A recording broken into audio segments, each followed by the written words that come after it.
नमस्कार. श्री महिषासुरमर्दिनी स्तोत्र श्लोक 11. श्लोक म्हणूया.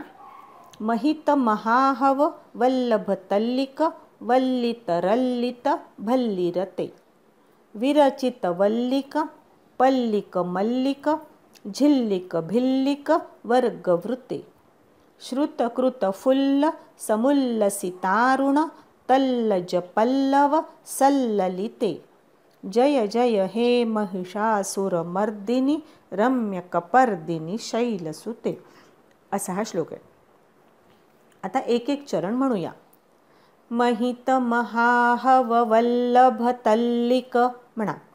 महित महाहव वल्लभ तल्लिक वल्लित रल्लित भल्लिरते वल्लित रल्लित भल्लिरते. आता पूर्ण ओळ. महित महाहव वल्लभ तल्लिक वल्लित रल्लित भल्लिरते म्हणा. महित महाहव वल्लभ तल्लिक वल्लित रल्लित भल्लिरते. आता दुसरी ओळ. विरचित वल्लिक पल्लिक मल्लिक म्हणा. विरचित वल्लिक पल्लिक मल्लिक झिल्लिक भिल्लिक वर्गवृते म्हणा. झिल्लिक भिल्लिक वर्गवृते. आता पूर्ण ओळ. विरचित वल्लिक पल्लिक मल्लिक झिल्लिक भिल्लिक वर्गवृते म्हणा. विरचित वल्लिक पल्लिक मल्लिक झिल्लिक भिल्लिक वर्गवृते. आता तिसरी ओळ. श्रुतकृत फुल्ल समुल्लसितारुण म्हणा. श्रुतकृत फुल्ल समुल्लसितारुण तल्लज पल्लव सल्ललिते तल्लज पल्लव सल्ललिते. आता पूर्ण ओळ. श्रुतकृत फुल्ल समुल्लसितारुण तल्लज पल्लव सल्ललिते जय जय हे महिषासुरमर्दिनी रम्यकपर्दिनी शैलसुते. या श्लोकामध्ये महित महाहव वल्लभ तल्लिक इथपर्यंत चरणाचा पूर्वार्ध. महित महाहव वल्लभ तल्लिक सरळच आहे. एक एक शब्द नीट लक्षात घेऊन म्हणायचा. वल्लित रल्लित भल्लिरते असं म्हणायचं. लचा वारंवार उच्चार आलाय. वल्लित रल्लित भल्लिरते वल्लित रल्लित असं म्हणायचं. दुसऱ्या ओळीमध्ये विरचित वल्लिक पल्लिक मल्लिक इथपर्यंत चरणाचा पूर्वार्ध. विरचित वल्लिक पल्लिक मल्लिक सगळे इकार रस्व म्हणायचे. झिल्लिक भिल्लिक वर्गवृते असं छान आघात देऊन म्हणायचं लवर. झिल्लिक भिल्लिक वर्गवृते. तिसऱ्या ओळीमध्ये श्रुतकृत फुल्ल समुल्लसितारुण इथपर्यंत अर्धा भाग. तल्लज पल्लव सल्ललिते असा लचा वारंवार उच्चार आहे. जय जय हे महिषासुरमर्दिनी रम्यकपर्दिनी शैलसुते. असा हा श्लोक आहे. आता या गोष्टी लक्षात घेऊन पूर्ण श्लोक म्हणूया. महित महाहव वल्लभ तल्लिक वल्लित रल्लित भल्लिरते विरचित वल्लिक पल्लिक मल्लिक झिल्लिक भिल्लिक वर्गवृते श्रुतकृत फुल्ल समुल्लसितारुण तल्लज पल्लव सल्ललिते जय जय हे महिषासुरमर्दिनी रम्यकपर्दिनी शैलसुते म्हणा. महित महाहव वल्लभ तल्लिक वल्लित रल्लित भल्लिरते विरचित वल्लिक पल्लिक मल्लिक झिल्लिक भिल्लिक वर्गवृते श्रुतकृत फुल्ल समुल्लसितारुण तल्लज पल्लव सल्ललिते जय जय हे महिषासुरमर्दिनी रम्यकपर्दिनी शैलसुते. आता 10 आणि 11 हे 2 श्लोक एकत्र म्हणूया. ऐ सुमनः सुमनः सुमनः सुमनः सुमनोहर कांतियुते श्रितरजनी रजनी रजनी रजनी रजनीकरवक्त्रवृते सुनयन विभ्रमरभ्रमरभ्रमरभ्रमराधिपते जय जय हे महिषासुरमर्दिनि रम्यकपर्दिनि शैलसुते महितमहाहववल्लभतल्लिकवल्लितरल्लितभल्लिरते विरचितवल्लिकपल्लिकमल्लिकझिल्लिकभिल्लिकवर्गवृते श्रुतकृतफुल्लसमुल्लसितारुणतल्लजपल्लवसल्ललिते जय जय हे महिषासुरमर्दिनि रम्यकपर्दिनि शैलसुते. अंबा माता की जय. नमस्कार. श्री महिषासुरमर्दिनी स्तोत्र श्लोक 11. श्लोक वाचूया. महित महाहव वल्लभ तल्लिक वल्लित रल्लित भल्लिरते विरचित वल्लिक पल्लिक मल्लिक झिल्लिक भिल्लिक वर्गवृते श्रुतकृत फुल्लस मुल्लसितारुण तल्लज पल्लव सल्ललिते जय जय हे महिषासुरमर्दिनि रम्यकपर्दिनि शैलसुते. असा हा श्लोक आहे. आता श्लोकामधल्या शब्दांचा अर्थ बघूया. महित महाहव वल्लभ. महित म्हणजे श्रेष्ठ गौरवशाली. महाहव वल्लभ म्हणजे श्रेष्ठ असं महायुद्ध. तल्लिक वल्लित रल्लित भल्लिरते असं आहे. वल्लित रल्लित वल्लित रल्लित याचा अर्थ असा आहे की फिरणारे थरथरणारे. भल्ली म्हणजे भाले. त्या भाल्यांमध्ये त्या युद्धामध्ये रत असणारी असा या शब्दांचा अर्थ आहे. महान श्रेष्ठ अशा युद्धात तुझ्या सैन्यांच्या थरथरत्या भाल्यांचं तू निरीक्षण करतेस आणि ते भाले पाहून तू प्रसन्न होतेस. वल्लित रल्लित याचा अर्थ आणखीनही असा घेतला जातो की तंतुवाद्य जी असतात त्यांचा मधुर आवाज असा अर्थ होतो. किंवा तल्लिक या शब्दाचा अर्थ पर्वताच्या पायथ्याशी जी तळशिबिरं असतात किंवा युद्धभूमीवर ज्या राहुट्या असतात असाही त्याचा अर्थ होतो.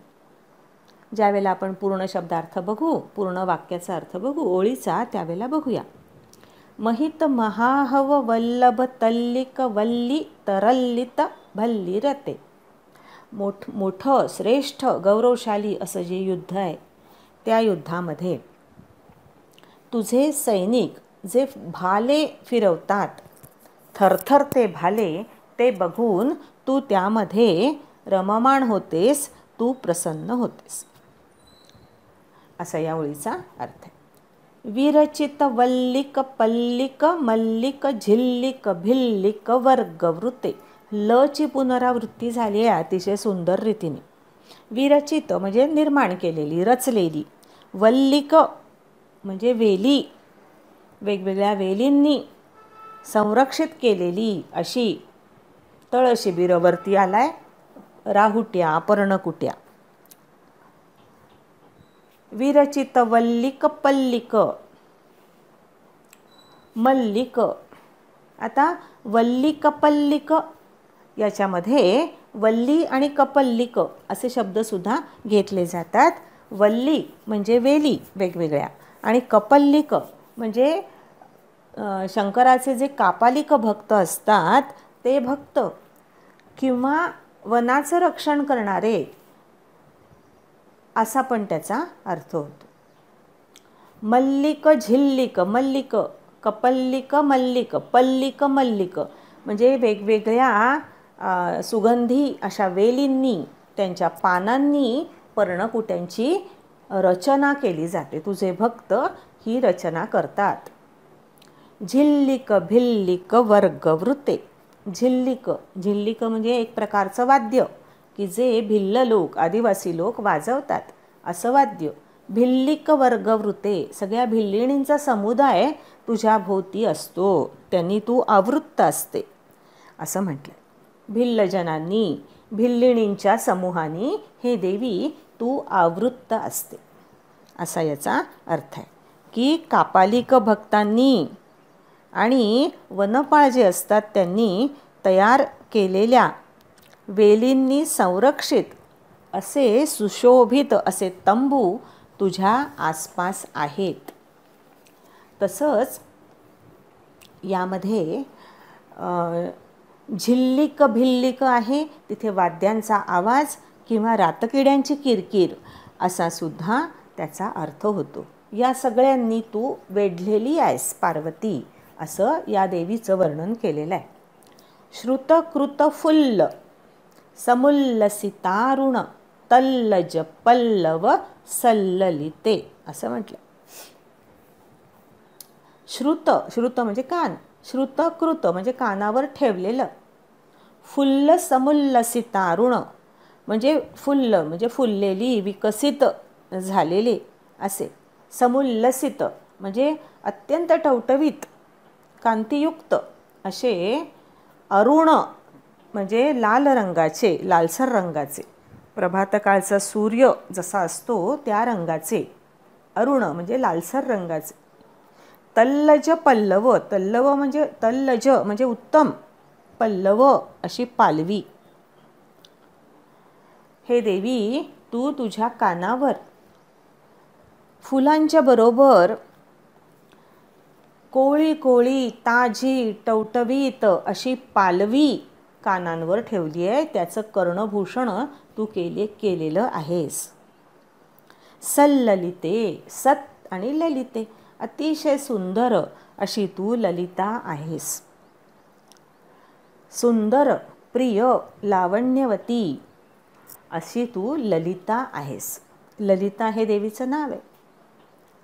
कोळ्या कोळ्या लालसर टवटवीत पालवीसह प्रफुल्लित अशा फुलांच्या कर्णभूषणामुळे हे देवी तुझं रूप हे अत्यंत शोभून दिसत आहे.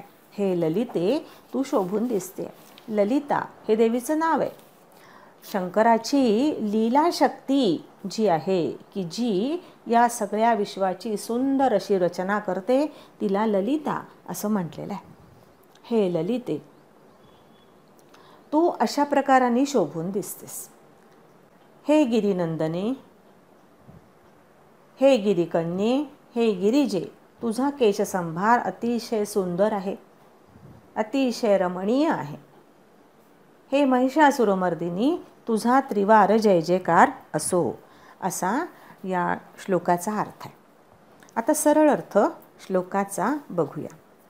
हे देवी, पुराणांमध्ये ज्याचं वर्णन केलं आहे त्या श्रेष्ठ अशा महायुद्धाच्या वेळी तुझे उत्साही सैनिक आपापल्या तळशिबिरात निरनिराळ्या तंतुवाद्यांच्यासह तालबद्ध गायन करतात आणि त्या ध्वनित होणाऱ्या शिवस्तुतीमध्ये तू रममाण होतेस. हे देवी, पुराणांमध्ये ज्याचं वर्णन केलेलं आहे अशा श्रेष्ठ आणि गौरवशाली अशा महायुद्धाच्या वेळी तुझ्या सैनिकांच्या हातातले फिरणारे भाले पाहून तू प्रसन्न होतेस. भगवान शंकराच्या कापालिक भक्तांच्या व वेलींनी संरक्षित अशा तंबूंच्या द्वारे तू वेढली गेली आहेस. कापालिक भक्त आणि त्यांनी तयार केलेले, वेलींनी संरक्षित केलेले असे सुशोभित तंबू तुझ्या भोवताली आहेत. तसंच तुझे जे उत्साही सैनिक आहेत ते आपापल्या तळशिबिरात निरनिराळ्या तंतुवाद्यांच्यासह तालबद्ध गायन करतात आणि त्यातून ध्वनित होणाऱ्या शिवस्तुतीत तू रममाण होतेस. कापालिक भक्तांनी व वनपालांनी तयार केलेल्या वेलींनी संरक्षित असे सुशोभित तंबू तुझ्या अवतीभोवती आहेत. तसंच त्या तंबूंच्या आसपास असणाऱ्या रातकिड्यांच्या किरकिर आवाजांनी आणि अरण्यातल्या भिल्लिणींच्या समुदायानी तू वेष्टीत आहेस. कोवळ्या लालसर पालवीसहित प्रफुल्लित लालसर फुलांच्या कर्णभूषणांमुळे तुझं रूप हे ललिते शोभून दिसत आहे. हे गिरिकन्यके, हे कपर्दिनी, तुझा केशसंभार अत्यंत रमणीय आहे. हे महिषासुरमर्दिनी, तुझा त्रिवार जय जयकार असो. अंबा माता की जय.